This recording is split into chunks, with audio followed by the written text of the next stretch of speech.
Ако трябва да посочим най-известния, най-обичания и най-цитиран комедиен образ от годините преди освобождението, това безспорно е Хитър Петър.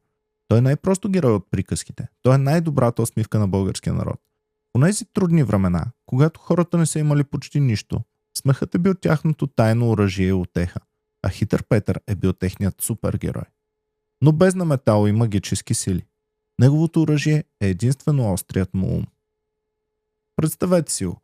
Обикновен селянин, облечен в поизносени дрехи, с закачлив блясък в очите, възседнал своето слабо, но вярно магаре. Образът му се ражда преди векове някъде из прашните пътища на Балканите, в най-тъмните години на османското владичество.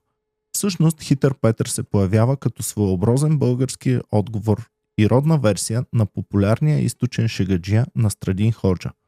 В българските приказки двамата често са описвани едновременно като големи съперници в надлъгването и като тайни приятели, които се забавляват да изпитват взаимно остроумието си.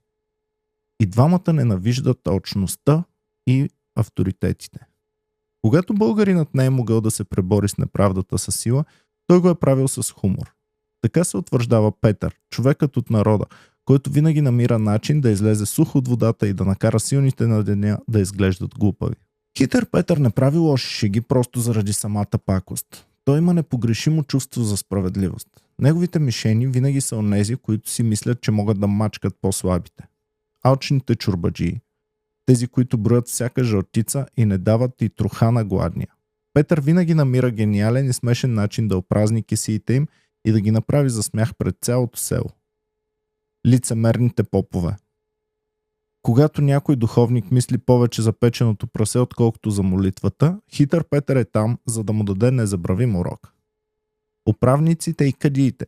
Срещу техните несправедливи закони, Петър вади своето най-силно оръжие – думите, и често успява да ги оплете в собствените им мрежи.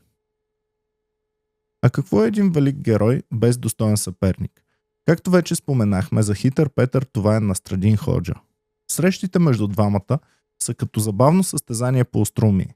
Те постоянно си правят номера, надлъгват се и си залагат капани, но в тези техни спорове няма омраза.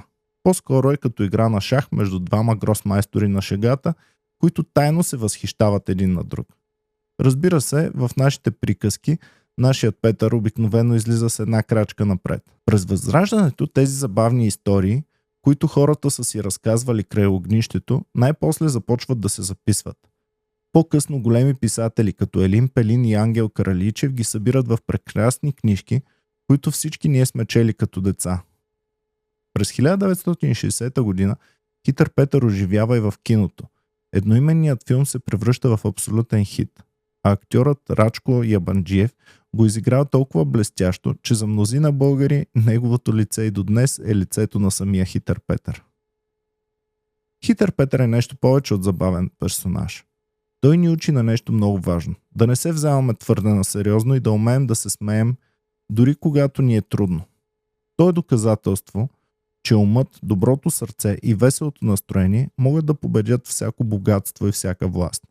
И докато умеем да се надсмиваме на несгодите, Хитър Петър винаги ще язди своето магаре някъде там из пътеките на българската душа.